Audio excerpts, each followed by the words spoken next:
At exactly 3 a.m, when the vast Moretti estate still lay drowned in silence, only the tiny footsteps of a 3-year-old girl, the housekeeper's daughter, echoed across the marble hallway. As she did every night, the little girl was quietly making her way down to the kitchen for a drink of water. But this time, the light spilling from the study made her stop short. Standing before the half-open door was the young Mafia Boss, frozen in place, silently listening to his fiancée whisper to an unfamiliar man. Not understanding what was happening, the little girl innocently spoke up.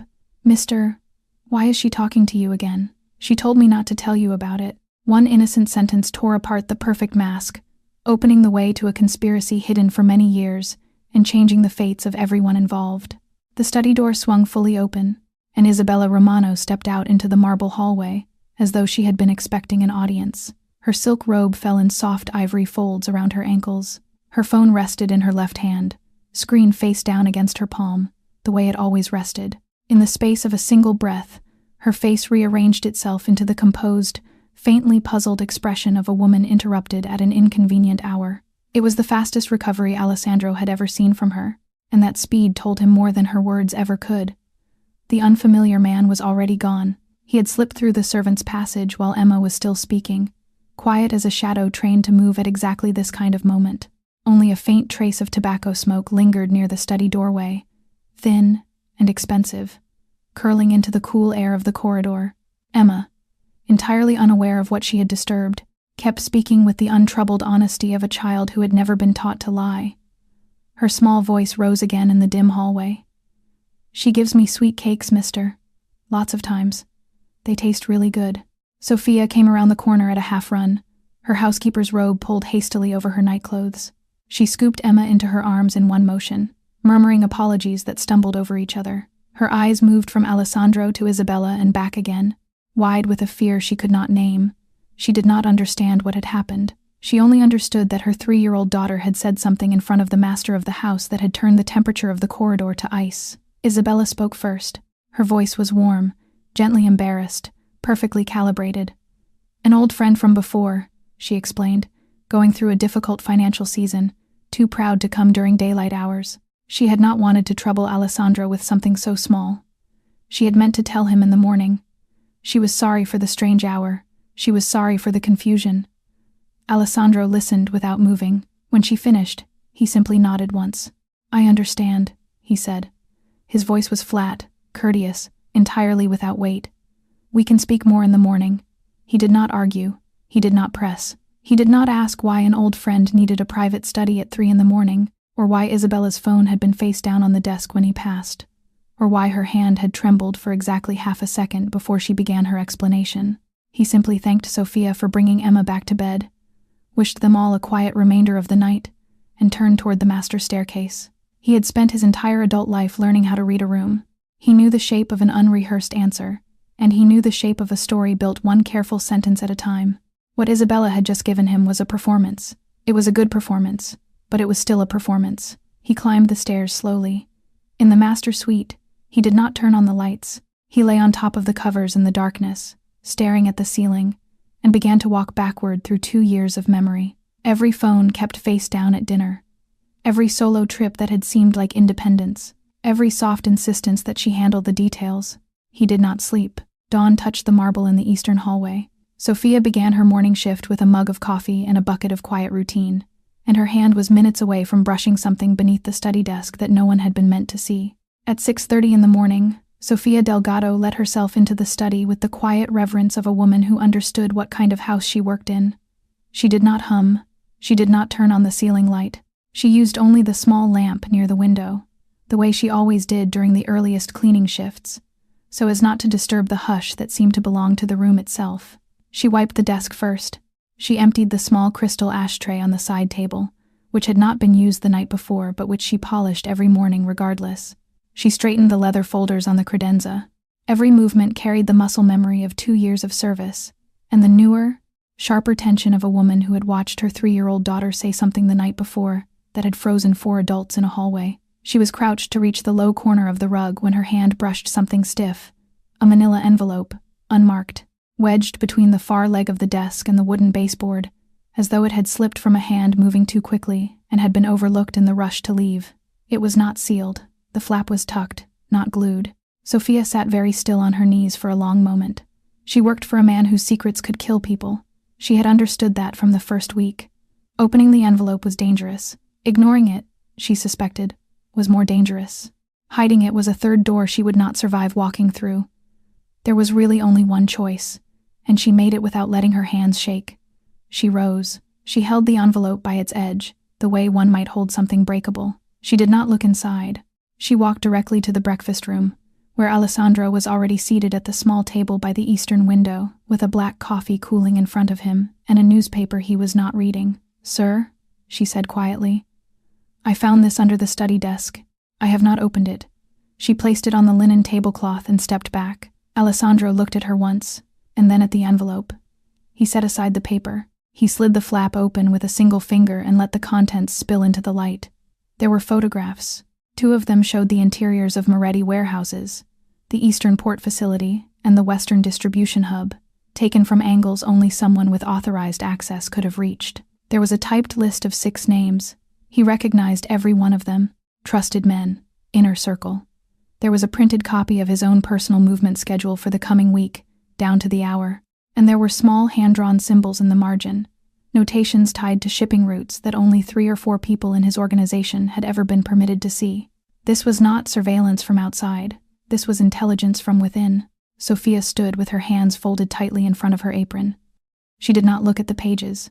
She was watching Alessandro's face and finding nothing to read there at all. "Thank you, Sophia," he said. His voice was very quiet. She did not know if that quietness was safety or a sentence. She only nodded. He asked her, gently but without softness, to speak of this to no one. Not Marco, not the staff, not even Emma. If the child asked why her mother's hands were cold at breakfast, she nodded again, gathered Emma from the hallway bench where the little girl had been humming to herself, and left the breakfast room in silence. The door had barely closed behind her when Alessandro's phone rang. Marco's voice was drawn as tight as a bowstring. "Boss, East Warehouse, right now." The East Warehouse burned in the pale light of a wet morning. The attack had come at 7:14, precisely when the high-value shipment was scheduled to move from the delivery bay into the sorting floor. 2 of Alessandro's men were dead by the loading ramp.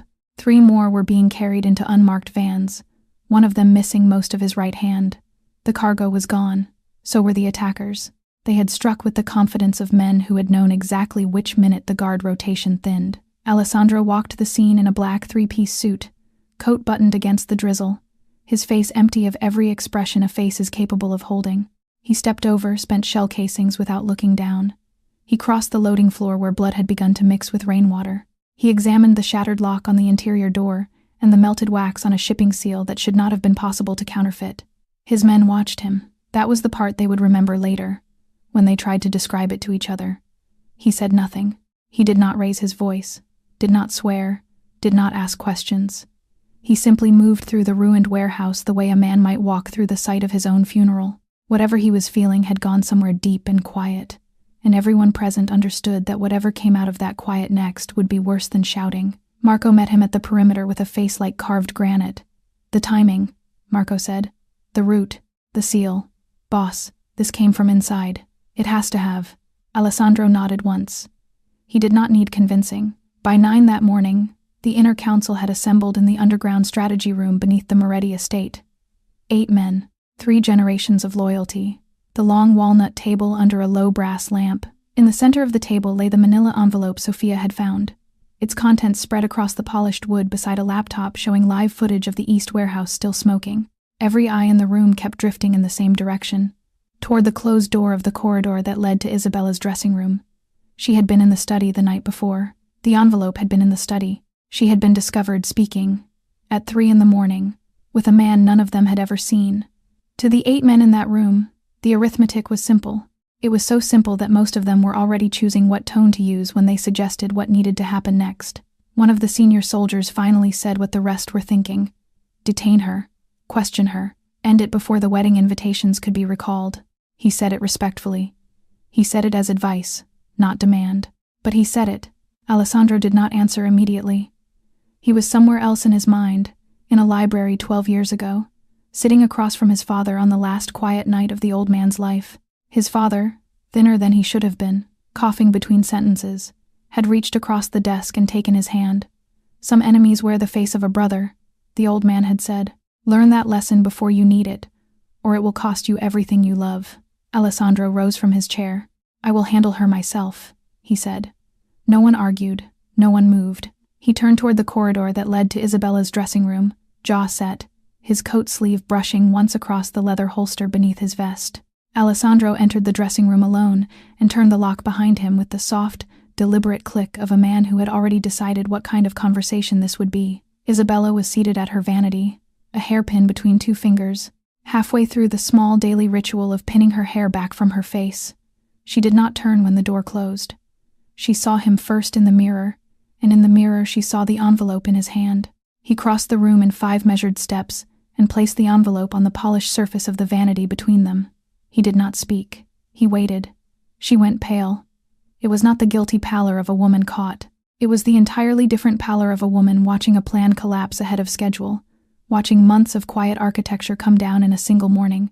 He recognized the difference. He filed it away without comment. "Who is Daniel?" he said. Her hand set the hairpin down with the care of someone placing a glass of nitroglycerin. "I have been meeting a man," she said. She did not look at the envelope. She looked at Alessandro's reflection. And then, at last, at Alessandro himself. "I cannot tell you his real name tonight. I cannot tell you why, Isabella. If I tell you tonight," she said, and her voice was low, very level, very tired. "Both of us are dead by morning. Give me 1 week. Only 1 week." Behind him, the dressing room door cracked open a hand's width. Marco had followed. He did not step inside. He simply stood in the threshold, arms folded, and said what a lieutenant is required to say when he watches his boss hesitate over a threat. "Boss, we hold her downstairs. Now. Every hour she walks free is an hour they still have the initiative." Marco did not understand the pause. In 15 years, he had never seen Alessandro pause on a security question. He was not angry. He was concerned. That, in its own way, was worse. Alessandro did not turn his head. "No," he said. "Boss, if we detain her publicly, we alarm whoever is behind her. I want to see the entire shape of this network before I take anything off the board." His voice was quiet, but the finality in it left no room for argument. "Set surveillance. 2 men, rotating. Nothing traceable to our regular teams. She keeps her phone. She keeps her routine. She goes nowhere unaccompanied." He paused, and finally looked at Marco directly. "I will watch her myself." Marco held his eyes for a long moment. Then he nodded once and withdrew, closing the door behind him without a sound. The room was quiet again. Isabella rose from the vanity stool. She adjusted the sleeve of her blouse. She stepped past Alessandro toward the door, and for a moment, as she passed him, she stopped. She did not touch him. She only turned her face up toward his, close enough that he could see the faint tremor at the corner of her mouth. "I loved you," she said softly, "before I knew what loving you would cost." Then she was gone. The door closed. Only the familiar scent of her perfume remained in the air, jasmine and something colder underneath, the way it always was. Dusk fell over the estate in shades of iron. Alessandro changed into dark clothes, fastened a slim blade to the inside of his calf, and shrugged into a long black coat. He was going out into the city tonight, and he did not know what he would be carrying home. Rain fell on the city in slow, patient sheets. Alessandro trailed her from 3 cars back in an unmarked sedan, one of the vehicles no one in his organization was permitted to know he owned. Isabella's black coupe moved through the wet streets like a woman who had done this 100 times before. She checked her mirrors at intervals no ordinary driver would think to check. She made a full circuit around the same block twice, at different speeds, watching for tails that did not adjust. She cut across a bus lane at the last possible second. She turned into a hotel driveway, waited 90 seconds, and pulled back out without ever going inside. He watched her drive, and something in his chest tightened in 2 directions at once. Relief, because she was not being reckless. Fear, because she should not have known how. She was not the woman he thought he had been going to marry. That woman would have been lost in this city by the first left turn. This woman had been trained. Somewhere, at some point in the 2 years he had known her, and probably long before that, someone had taught her how to move under a hunter's eye. She led him east across the river, into the industrial district where the streetlights thinned and the buildings turned into low, silent hulks of rusted metal. She parked her coupe 2 blocks from a disused shipping warehouse and continued on foot through the rain. Her collar turned up, her steps quick and quiet on wet pavement. Alessandro left his sedan at a distance and moved parallel through the alleyways. He entered the warehouse from the roof access, a habit from his father's era, and took position on the high catwalk above the empty loading floor. His pistol was in his hand. The barrel pointed down at the concrete, not up. Isabella entered through a side door. A man was already waiting for her under the single working light. He was younger than Alessandro had expected. Late 20s, sharp-eyed, exhausted in a way that reminded Alessandro of soldiers coming off a third deployment. His left arm was bandaged beneath a dark jacket, the fabric slightly darker where blood had recently seeped through. Their greeting was not the greeting of lovers.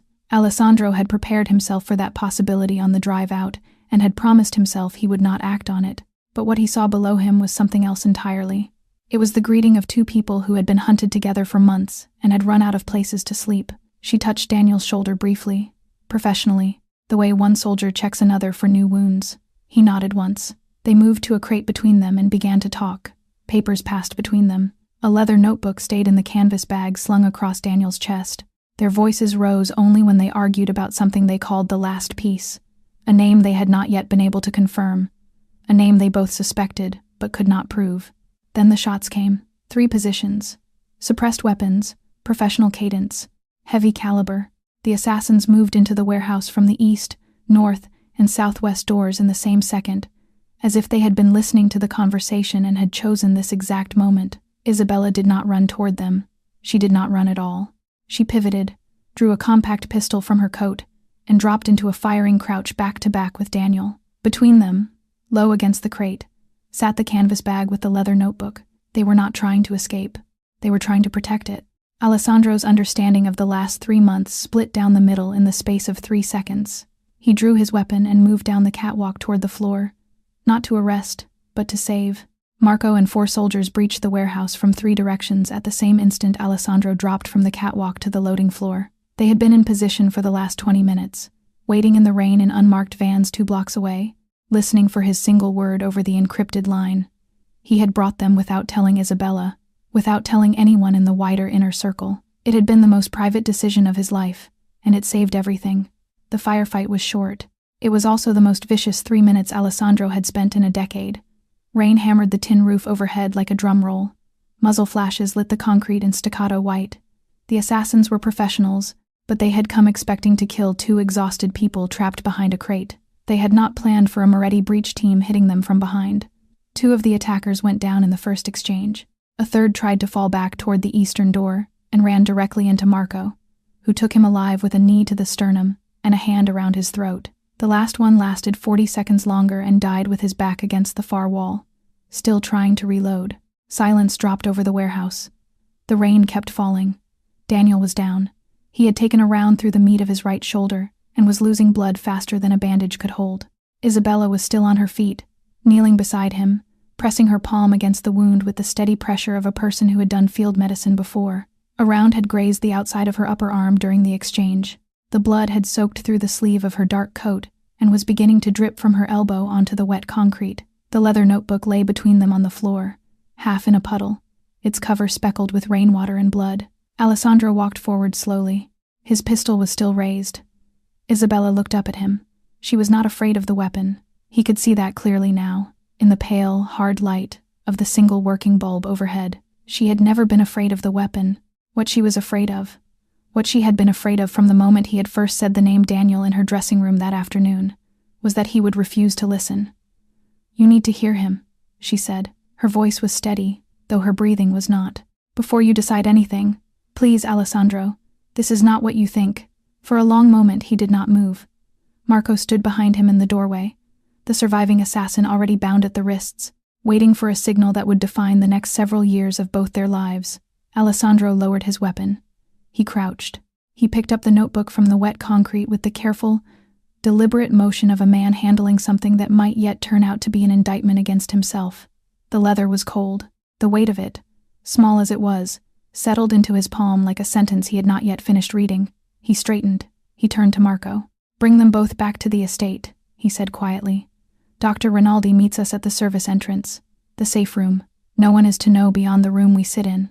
Not the household, not the inner council, not even the perimeter guard rotation. Move them now." Marco nodded once and began issuing orders in a low, clipped voice. Alessandro stood in the rain-loud silence of the warehouse and looked at the notebook in his hand. It weighed more than any weapon he had ever carried. The safe room beneath the Moretti estate had been built by Alessandro's father for exactly the kind of conversation that was about to take place. Concrete walls a meter thick, a single reinforced door, a long oak table under a low warm lamp. No cameras, no microphones, no listeners. Dr. Rinaldi, a silent man who had served the family for 20 years, finished suturing Daniel's shoulder without a word and packed his bag. He nodded once to Alessandro and left. The door closed behind him and locked from the inside. 3 of them remained. Daniel, pale under the lamp, seated with his arm in a fresh sling. Isabella beside him, her own bandaged arm resting in her lap. Alessandro across the table, his coat still damp from the rain, the leather notebook set on the wood between them, but not yet opened. "Talk," Alessandro said. Daniel drew a breath and began. "I served Enzo Romano for 12 years, he said. "From the time I was 17, he was the man who kept me from becoming something worse. When he died 3 years ago, I made a promise to keep working the thing he had started." Alessandro said nothing. He knew the public version of Enzo's death. Everyone in their world knew it. A hit whose origin had never been proven. A casualty of an old, uneasy peace between the Moretti and Romano houses. Enzo did not die from that peace, Daniel continued quietly. In the last months of his life, he found something. There was a leak inside both families. Someone was selling secrets to a third party neither house could identify. He did not know how deep the network went. He only knew that whoever it was had been listening for years, patient, waiting for a moment to move. He was killed before he could name them. Isabella spoke for the first time since they had sat down. Her voice was low. "He left me his silver pen," she said. Daniel reached into the inside pocket of his jacket with his good hand and drew out a slim silver fountain pen. He set it on the table between them, between the notebook and the lamp. Its surface caught the warm light. A single line was engraved along its length in Italian. "Fidati solo di ciò che il silenzio protegge." "Trust only what silence protects," Isabella translated softly. Alessandro looked at the pen. He did not touch it. "He gave me the investigation," she said. "He did not have the time to finish it. He gave it to me because I was the only person left he was certain the leak had not yet reached. I have been running it for almost a year, alone. Daniel was the only man I could bring in, because he was the only man Enzo had already trusted with his life." She met his eyes now, steady, tired. "I could not tell you," she said, "not because I did not trust you, because I did not yet know if the people around you were clean. If I had said one word too early, whoever the leak was would have known I was looking for him, and you and I would both be dead within a week." Alessandro sat very still. Every silence of hers over 2 years took a different shape in his mind. Every folded phone, every solo trip, every "I will handle the details." It had not been a wall. It had been a shield. She had been holding it in front of him, and he had never seen it. He reached for the notebook. His fingers were not quite steady, and that had not happened to him in 20 years. He opened the notebook. The first page was dated 10 months earlier. The handwriting was Isabella's, small and precise, the kind of script a person developed when they wrote knowing every word might one day have to hold up in a courtroom or in front of a grave. Every entry was signed with a single initial. Every timestamp was cross-referenced against another entry 2 or 3 pages away. She had built the whole record like a woman who understood that a single sloppy line could get her killed.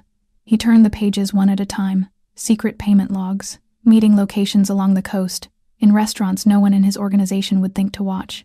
Offshore account numbers with 3 sets of transfer identifiers each. Internal Moretti communication codes she should not have been able to obtain, but had, because someone inside the family had been feeding them out. The timestamps aligned with a precision that made the room feel airless. The dockside shipment that had gone missing 8 months ago. The Ricci meeting that had been ambushed 6 months ago. The route change on the western distribution corridor that had cost him a warehouse in the spring. Every single leak in the last 10 months matched a date in her ledger, and every date carried the same annotation in the margin, the letter L. He turned another page and found the arithmetic laid out plainly. 23 separate incidents, 23 margins, 23 letters. Every column ended at the same name written in full on the final analysis page. Luca. Alessandro read the name once. He read it a second time. He did not blink. Luca, his underboss, his childhood friend, the boy who had scraped his knees on the same estate walls with him, the young man who had stood on his right at his father's funeral, in a black suit that had been paid for out of Alessandro's own pocket, because Luca's family had had nothing. The man Alessandro had personally pulled out of a burning car in Palermo 6 years ago, and again out of an ambush on the docks 4 years after that. 2 lives owed. And 2 lives that had apparently, at some point over the last decade, come to feel like a debt Luca no longer intended to carry. Daniel reached into the canvas bag with his good hand and drew out a small handheld recorder, the kind investigators had used before phones took over. He set it on the table beside the notebook. He pressed play. The audio was thin, recorded through a wall or from a distance, but the voice was unmistakable. Luca's cadence. Luca's slight edge on the vowels when he was giving orders he was pleased with. "The boss loves her," the recording said, calm and almost amused. "That means when she falls, he falls with her. We don't need to break him. We just need to nudge him. Set the meetings. Let him find the traces. His own trust will do the rest of the work for us." There was a soft murmur of agreement from another man. Then footsteps. Then the file ended. Daniel switched the recorder off. Alessandro did not speak. The room did not breathe. Marco, who had come down 20 minutes ago and had been standing silently by the wall through all of it, closed his eyes briefly and did not open them for a long moment. Isabella watched him. There was no triumph in her face. There was only the quiet grief of a woman who had known this was coming for months, and who had loved him enough to let him find it in his own time, on his own terms, in the only room in the house where the walls could not carry the sound. Alessandro closed the notebook slowly. Everyone in the room felt the temperature of it drop. Alessandro spoke first, and when he spoke, his voice was level in the way only a man who had lost everything internally can be level externally. He walked the manipulation backward, piece by piece, laying it out on the oak table between them, the way a strategist walks his subordinates through a battle already lost. "The envelope in the study," he said. "Luca proposed the routine security sweep 3 days ago. He insisted on doing it himself. He was the only one with unsupervised access to that room in the last week." Isabella nodded once. She did not interrupt. "The East warehouse timing," he continued. "Only 4 people knew the exact hour of that shipment. Luca signed the authorization for the escort rotation 20 minutes before it left the depot. He knew when the guard would be thinnest. He fed it out." He paused. His hands rested flat on the table. "He used the fact that I love you as a weapon. He knew I would look at you and see the pattern he had shaped. He knew I would not look at him because I have never looked at him with anything but trust." He drew a slow breath. "Every time in the last 3 years I have suspected someone inside the family, Luca has been the first to come to me with evidence. Every time. The Genovese affair, the Perotti leak, the port audit last winter. He was always the one who handed me the name and helped me act on it. He was building his reputation as the man who caught traitors so that no one would ever look at him and see one." He turned to Isabella. For the first time since the safe room door had closed, his composure faltered. It was not a large break. Anyone else in the room would have missed it. But she saw it, because she had watched his face for 2 years and knew the exact micro shape of him losing his footing. "Isabella," he said. His voice cracked once, low and hoarse. "I am sorry. For what I thought. For what I nearly did. For every second of the last 3 days that I spent looking at you as though..." She reached across the corner of the table and laid her hand over his. Her fingers were cool. Her bandage had begun to darken again along the underside of her arm. "Not now," she said gently. "Later. When there is time. Right now we cannot afford to feel this. If Luca learns that we know, we lose him. And if we lose him, we lose the man standing behind him. Whoever that is the one who killed my father, and the one who is going to kill you at the wedding. We do not get a second chance at reaching him." Alessandro closed his hand around hers. He did not speak for a moment. Then he nodded. The 3 of them planned quickly, quietly, a trap set for dawn, a controlled arrest at Luca's private residence in the hills before he had time to react to anything they were about to do. A small, surgical team. Full communications blackout on any channel Luca had ever touched. No warning, no noise. Marco was called back into the room. He was told everything in 6 sentences. Something in his face broke for a single second when he heard the name. 15 years of shared meals, shared funerals, shared cover fire. Then his professional mask came down over the grief, and he was again what he had always been, a lieutenant awaiting his orders. He left to prepare the assault team. Alessandro looked at Isabella for a long moment across the empty table. She looked back. They both understood, without speaking, that dawn would decide everything. Dawn came gray and slow over the hills above the city. Marco's team surrounded Luca's private residence in 3 concentric layers before the first birds began to sound in the pines. Every man wore a suppressor. Every man moved on foot the final 100 meters. No headlights, no radio traffic, the kind of assault Alessandro's father had taught them to run when the target still believed himself unwatched. They breached at 4:52. Front door, kitchen door, terrace door. Simultaneous, silent, nothing. The men swept the ground floor in 90 seconds. Empty. The staircase. Empty. The master suite at the end of the upstairs corridor stood with its door already open, as though someone had walked out of it in a hurry and had not bothered to close what he did not intend to return to. Marco checked the bed with the back of his hand. Still warm. The safe in the closet stood open, its contents cleared out with the neatness of a man who had prepared for this moment for weeks. Not thrown. Not scattered. Taken. In the fireplace of the private study, personal papers had been burned within the last hour. Smoke still curled up the flue in a thin gray line, and the top layer of ash was still glowing at the edges. Luca had known. He had gone in the night, in the last window before the trap could close. Marco reported it in a single clipped sentence over the encrypted line. Alessandro received it standing in the safe room beside Isabella and closed his eyes for exactly 2 seconds before opening them again to give the next order. By 7 that morning, Marco had the source of the leak. He worked with the cold, methodical efficiency of a man who did not want to feel what he was feeling. He narrowed it to a mid-level communications coordinator who had been present at the outer edge of last night's council briefing. The coordinator had made a single, unauthorized call from a personal line at 11:43 the previous night. The call had lasted 81 seconds. The number it reached had never appeared in Moretti records before, and would never appear again. Luca had not fled alone. He had taken 6 men with him. All of them had been previously loyal. All of them had been personally promoted, mentored, and elevated by Luca himself over the last 7 years. Every one of them had believed, right up until last night, that he was serving the Moretti family. In truth, they had been serving Luca all along, and the family had been serving as their cover. The tracking teams picked up the trail within the hour. Luca's convoy had left Moretti territory before dawn, moved east through the industrial districts, crossed the Northern River Bridge at 5:15, and disappeared into the neighboring territory beyond, toward the Romano compound, toward the walled estate of Vittorio Romano. Alessandro turned to Isabella and watched the color leave her face at the sound of the name. It was the first time in the entire conversation that she had looked genuinely afraid. She had faced a gun in a rainy warehouse without flinching. She had watched the man she loved lower his weapon at her with steadiness. But this name did to her what the last 12 hours had not.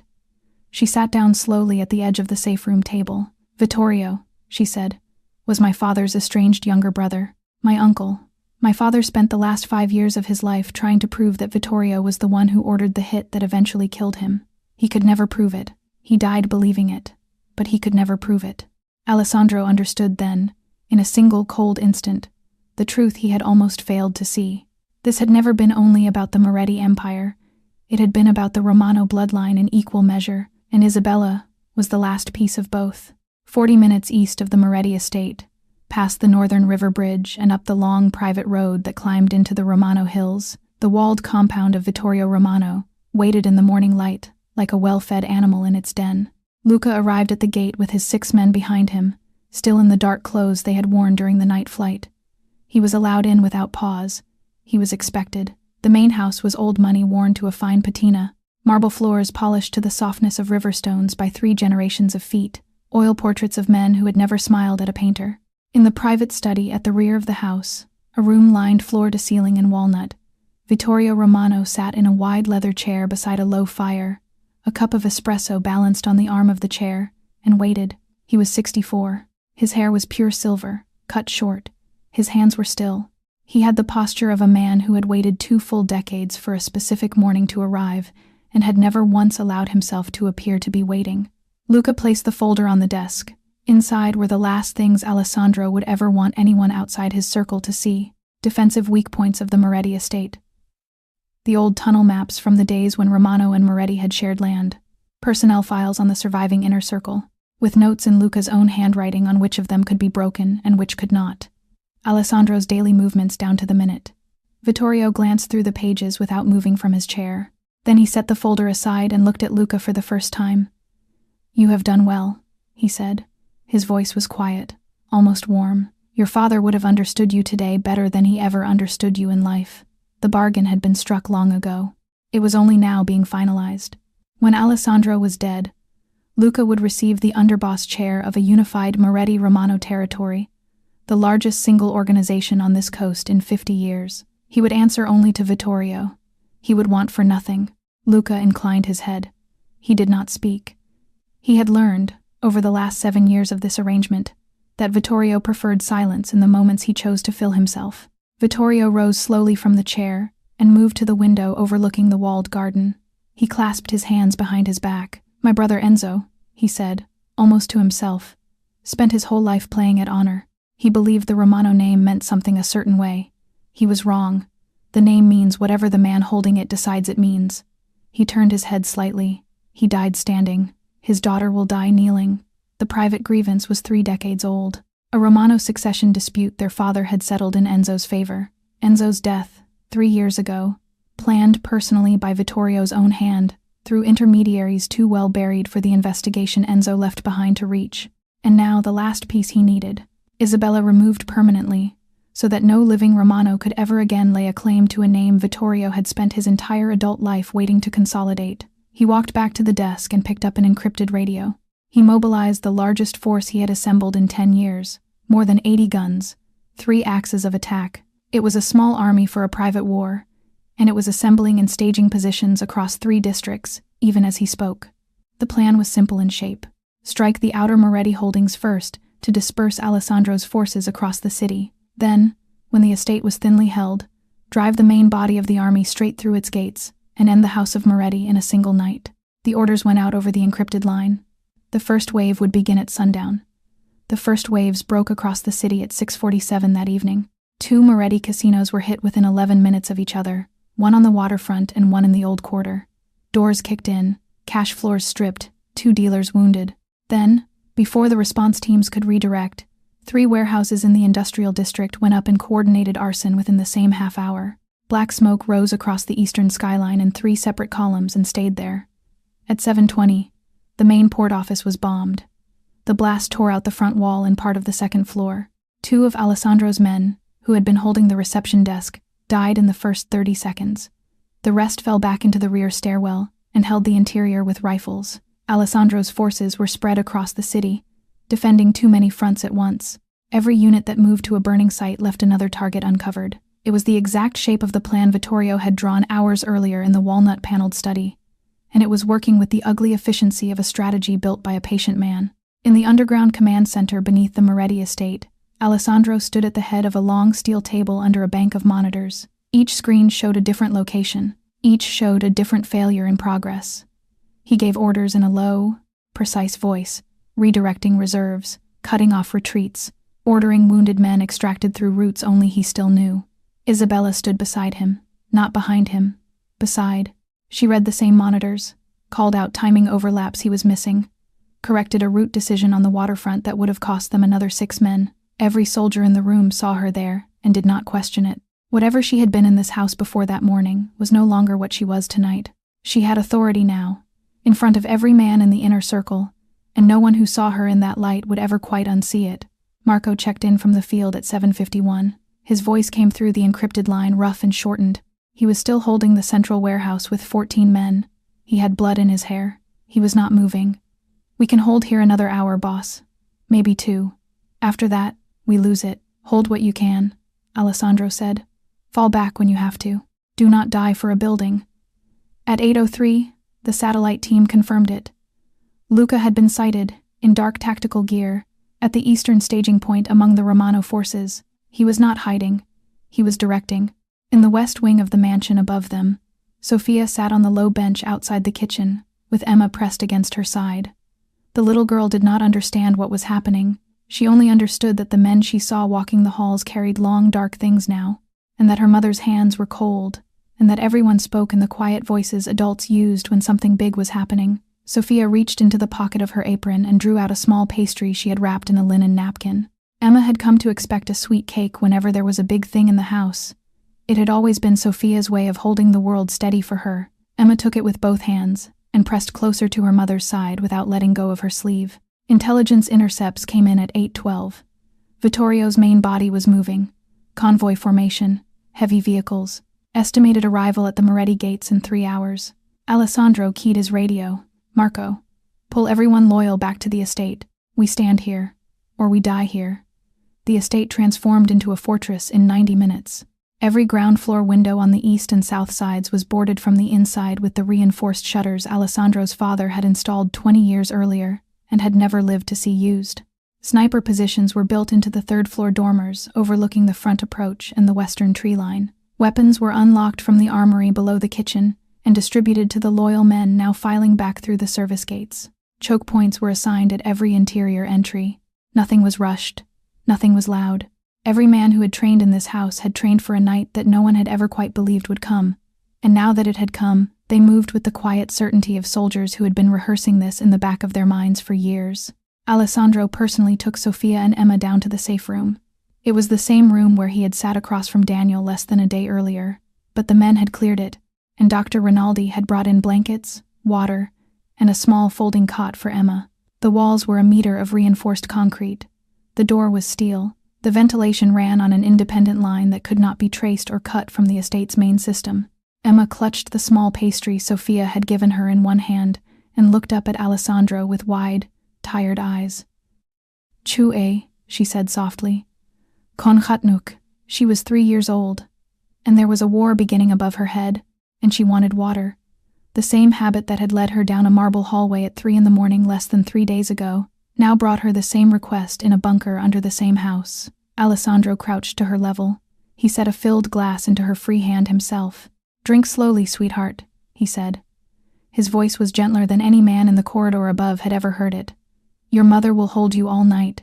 Nothing bad will find you down here." Sofia's eyes filled. She nodded. Unable to speak, he rose and turned toward the stairs. Isabella was waiting at the top step. She had refused to come down. He had not asked her twice, because he had already seen in her face that the argument was going to end where it needed to end, and that fighting her on it would only waste time they did not have. "I have something no one else in this house has," she said quietly as he reached her. "The estate has passages my family built into the land 40 years ago, when the Romano and Moretti holdings still shared the ridge, before the split, before the hate. My father took me through them when I was 12, so I would know them if I ever needed them." She unrolled a small hand-drawn map across the console table in the corridor. "There is one service tunnel," she continued, tracing it with her fingertip, "that connects the western tree line to the wine cellar on the west wing. Luca knows it exists. He walked it once, as underboss, when he was reviewing perimeter routes, but he does not know I know it, and it is the only way into this house that our cameras will not see." Alessandro looked at the map. Then he looked at her. 6 of their most trusted men were positioned in the dark at the tunnel's interior mouth within 20 minutes. They waited in silence. Night fell completely over the estate. In the distance, the low, patient sound of many engines began to grow. Vittorio's army had arrived. The outer walls came under fire at 10:23. The first rounds punched through the stone gatehouse in a tight 3-shot pattern, and every light on the estate went out at once. Alessandro's men had cut the main power at the first impact to deny the attackers any silhouette to shoot at. The mansion went dark from the roof to the cellar, and the only illumination inside became the muzzle flashes from the sniper positions on the upper floors and the growing orange glow of a fire that had started in the eastern courtyard. Marco held the main gate and the perimeter wall with 40 men. The fighting there was brutal from the first minute. Vittorio's forces came at the front with heavy vehicles and coordinated waves, exactly as the intercepted plans had predicted, and Marco met them exactly where he had promised he would. Rifle fire cracked over the courtyard in unbroken bursts. 2 of Marco's men went down at the west guard tower and were dragged back into cover by the 3rd. A Romano soldier who tried to climb the outer wall took a round through the throat before his hand reached the top. The fire in the courtyard grew. Inside the west wing, the noise of the outer battle came through the walls as a low, continuous drum. Alessandro and Isabella waited at the interior mouth of the service tunnel in near total darkness. She held the small pistol her father had left her, the one Enzo had taught her to fire when she was 17. Alessandro held his Beretta at low ready. 2 loyal soldiers were positioned behind them at the corridor bend. 4 more waited in the wine cellar below. No radios, no lights, only the shape of each other's breathing. 30 minutes passed with almost no sound inside the wing while the war roared beyond the walls. Then the tunnel door began to open. It moved slowly, in the careful way of men who believed they were unseen. 8 figures came through in a tactical line, weapons up, sweeping the corridor with practiced arcs. They were Luca's men. They wore the same dark tactical gear he had been sighted in that afternoon. They walked directly into the trap. The exchange lasted less than 60 seconds. Suppressed weapons in a dark hallway. The muzzle flashes were small, contained, controlled. The first two attackers went down before they registered the shape of anyone waiting for them. The third was Luca's second in command, and he took 2 rounds to the chest and was dead before he hit the wall. The fourth returned fire and killed one of Alessandro's men, and then he too went down. Luca was the 6th man through the door. He saw Alessandro through the drifting smoke. Their eyes met across 7 meters of the corridor they had both run through as boys. Luca did not speak. He did not swear. He did not curse the woman standing beside Alessandro. He simply raised his weapon in a single fluid motion, the way a professional does when there is nothing left to negotiate. Alessandro moved a fraction of a second faster. The round passed close enough to his shoulder to burn the fabric of his jacket. He answered with 2 rounds, and Luca broke sideways down the corridor and into the darkness of the eastern hall. The trap became a hunt. Alessandro pushed off the wall and pursued, leaving Isabella and the 2 remaining soldiers to finish clearing the tunnel and secure the wing. He and Luca moved through hallway after hallway, hunter and hunted, through the very house that had raised them both from boyhood. They ran through the mansion in the dark, and the darkness was cut only by the strobing flashes of gunfire outside the tall windows.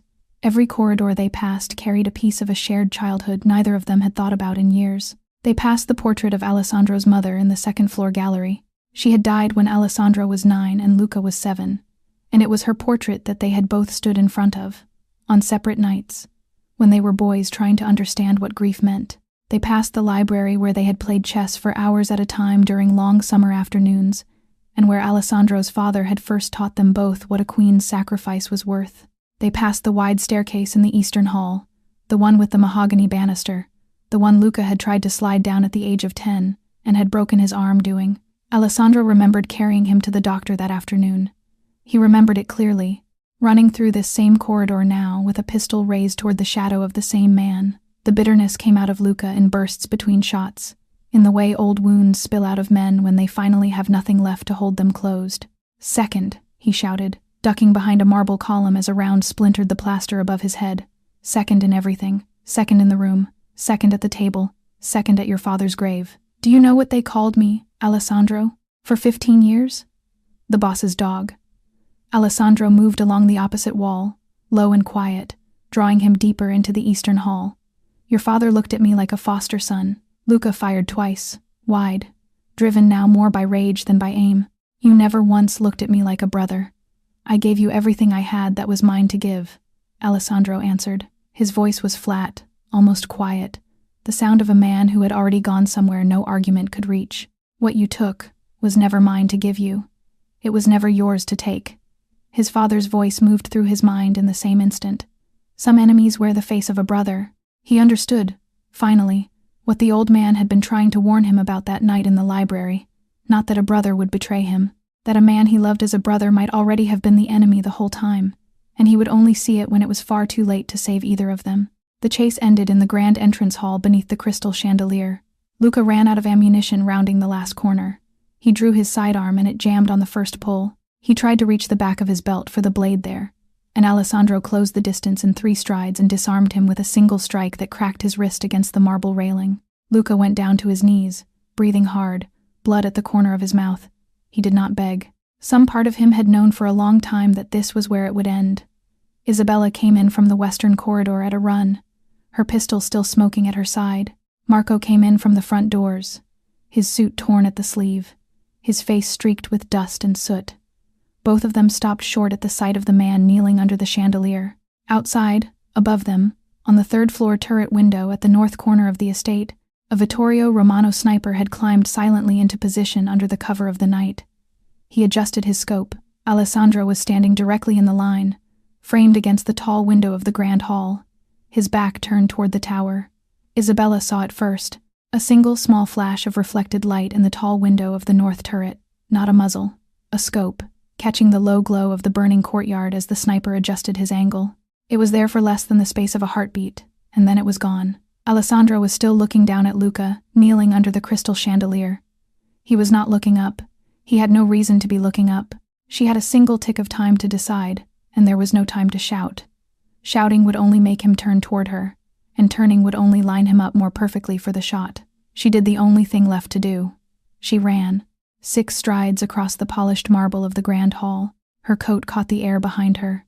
She hit Alessandro with the full weight of her body just below the shoulder blade, and drove him sideways with every remaining piece of strength she had in her. The shot came in the same fraction of a second.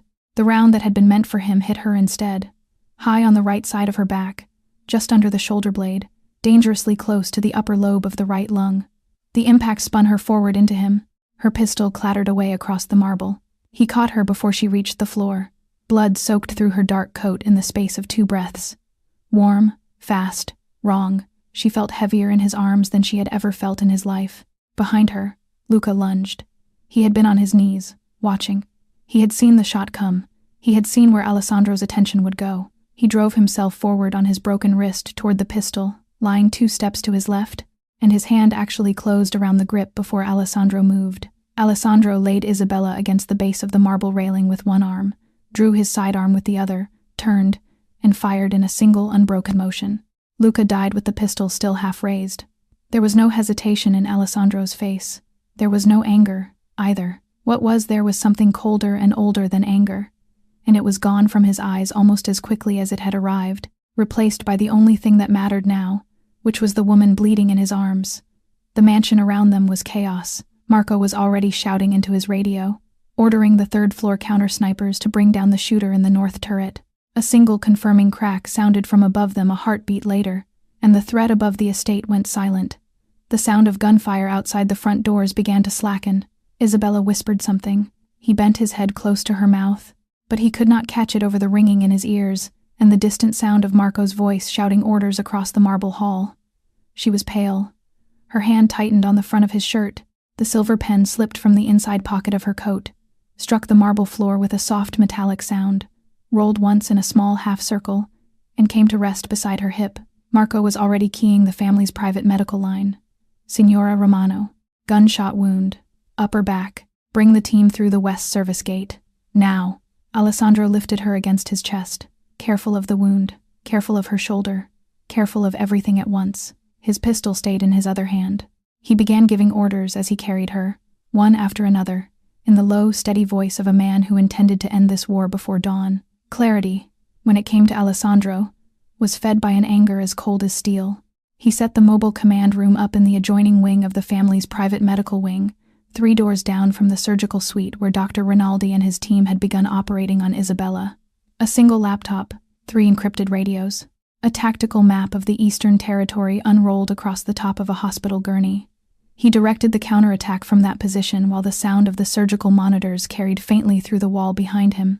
Vittorio's forces broke on every front over the next 3 hours. Marco led the eastern push himself, driving straight into the Romano rear staging area, with a compact strike force of 30 men. The attackers there had been counting on the estate itself to fall first. They were not prepared for a counterstrike into their own resupply line, and the entire column collapsed within 40 minutes. Marco lost 2 men. Vittorio's rear guard lost 23. The Moretti counter-snipers on the 3rd-floor positions of the estate swept the surrounding hills clean of the observation posts that had been directing the Romano advance. One by one, the elevated positions went silent. Without eyes, the attacking columns lost cohesion. Without cohesion, they lost their nerve. By 3 in the morning, the outer perimeter was clear. By 4, Alessandro personally led the assault on Vittorio's command position at his private compound. He took 12 men with him. He did not need more. Vittorio's remaining household guard, watching their radios go dark one by one, surrendered in the front courtyard before the first door was breached. Vittorio himself did not surrender.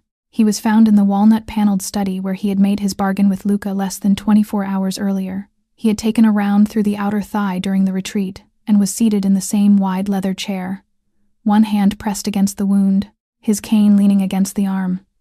He looked up as Alessandro entered. His face registered no fear. His mouth registered contempt. "Your father-in-law," Vittorio said, and he spoke Enzo's name with the deliberate softness of a man savoring an insult he had been polishing for 30 years. Spent his whole life playing at morality. He died because he never understood power. My brother died standing because he could not learn to kneel to what he could not defeat. Alessandro looked at him for a long moment. He thought about Isabella under the surgeon's hands 3 doors from where he had left her. He thought about the silver pen lying on the marble in the grand hall. He raised his weapon. He ended it. Not with anger. With justice. The sniper from the north turret was taken alive. Marco personally saw to it. There were still names left to reach, and the sniper knew several of them. He would talk. They always did. Dawn broke pale over the Moretti estate. The cost was heavy. 17 loyal men had fallen in the night. Each of them would be honored by name, and each of their families would be provided for out of Alessandro's own resources for the rest of their lives. He would make that call personally to every household before the sun was fully up. But the house of Moretti stood. Isabella was still in emergency surgery. Hours had passed. Hours would still pass. In the safe room beneath the estate, Sophia held Emma against her chest. The little girl had finally fallen asleep against her mother's shoulder, the unfinished pastry still cupped loosely in her small hand. Alessandro sat alone outside the surgical suite of the family's private hospital, still in his blood-stained clothes, and did not move. Alessandro sat in the narrow corridor outside the surgical suite and was, for the first time in many days, alone with his own mind. He thought about her silences, every single one of them. Every time she had risen from the dinner table when his phone had rung, murmuring an apology and slipping out of the room so he could take the call in private. He had thought it was manners. It had been protection. She had been giving the men in his own house no chance to guess how much she was learning by watching his face while he listened. Every evening she had said she was busy and could not be reached for 2 or 3 hours at a time. He had thought it was independence. It had been reconnaissance. She had been walking meetings and running counter-surveillance and building the record that was now the only reason he was still breathing. Every folded phone, every solo trip out of the city, every soft, gentle let me handle the details. For 2 years, she had been standing between him and a knife he could not see, and he had spent the last 3 days of it looking at her as though she were the one holding the blade. Her father's teachings ran through the notebook now sitting in his desk drawer at the estate.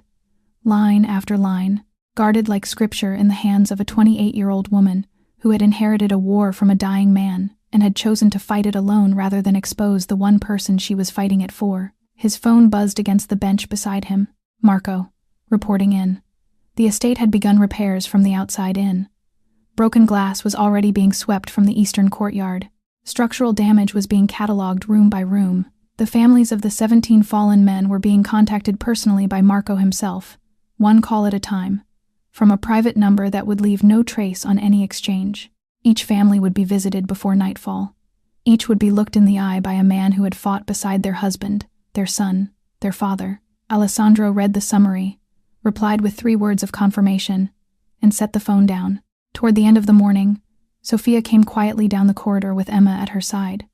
She carried a small tray with coffee and a plate of bread and butter. She set it beside him on the bench, and she did not try to speak. She simply nodded once and stepped back. Emma was subdued in a way she had not been in her entire short life. She stood at Alessandro's knee and looked up at him with the seriousness of a child who had understood, without being told, that a grown-up thing had happened. "The lady who fell down," she said. "Is she still sleeping?"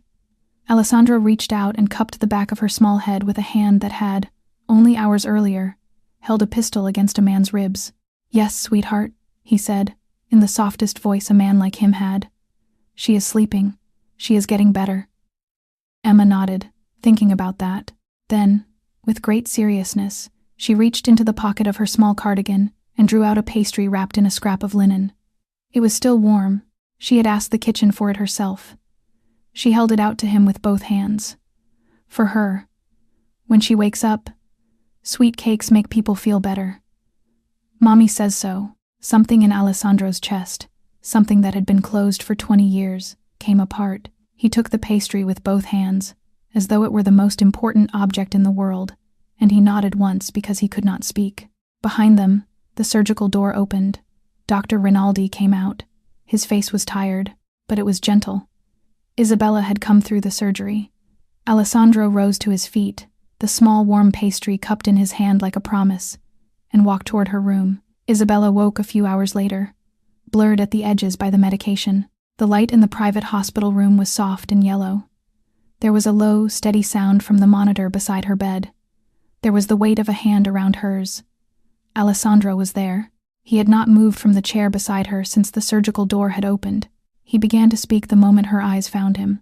He apologized for 2 years of not seeing her clearly. He apologized for the last months of doubt. He apologized for the rain and the warehouse and the second his weapon had been raised in her direction. His voice broke twice before he reached the end of the sentence, and he did not care that it did. She stopped him with the smallest possible movement of her fingers against his palm. "You had to doubt me," she said. Her voice was thin, but it was steady. "That was the design of the whole thing. If you had trusted me too easily, both of us would already be dead. Your doubt is what kept me alive long enough to reach you." He could not answer. He only lifted her hand and pressed the back of it to his forehead. He laid the silver pen into her open palm, the pen he had knelt to pick up from the marble of the grand hall after she had fallen. He placed the small pastry from Emma onto the plate on the bedside table, exactly the way the little girl had instructed. It was to stay there until she was awake. Isabella smiled for the first time in many weeks. 2 silent tears traced the line of her temple into her hair, and she did not move to wipe them away. 3 months passed. Sophia was given a permanent cottage on the Moretti estate. Not a staff room, a home. It had its own kitchen, its own small garden, its own front door with her name on the small brass plate beside it. Emma's bedroom in the cottage was painted, at her own solemn insistence, entirely in shades of blue. She had explained it very carefully to the man from the paint shop. Blue like the sky. The sky is where the birds live. The remaining threats from the Vittorio network were dismantled quietly through Alessandro's channels over the following weeks. The surviving shooters had left the country. Certain names in banking and shipping had received quiet visits from certain lawyers and had chosen, in the interest of long health, to retire from public life. Marco commanded the reformed inner circle now. It was smaller than the old one. It was cleaner. It had been verified through blood, and everyone in it understood exactly what that meant. Isabella recovered slowly. She walked the gardens in the late afternoons with a slim wooden cane, her long hair loosely tied, sunlight touching her shoulders where the surgical scar was still fresh under her blouse. On one such afternoon, Emma ran across the lawn in the golden light, holding a small pastry Sophia had baked for her that very morning, laughing at nothing at all. She was the mirror image of the sock-footed little girl who had once walked a dark marble hallway at 3 a.m, though she did not know it yet, and neither did anyone watching her. She reached Alessandro on the stone bench beneath the olive tree. She broke the pastry in half with the great seriousness of a 3-year-old performing an important task, and she handed one half up to him with both hands. "Mom made this. It is really good. Mr. Alessandro, you eat. Miss Isabella, you eat too. When you finish eating, everybody feels better." He bent down and accepted the half pastry from her small hand. The smile that came to his face was real. It was the first fully real smile in many months. Isabella watched from the garden path, the silver pen resting in her fingers, sunlight in her hair. Some silences, the storyteller understands at last, are guilt. Others are the final shield of the people we love. The hardest wisdom of a dangerous life is learning to tell the difference between them, before the last bullet finds its way to its target. Dear friends, thank you for staying with this story until the end.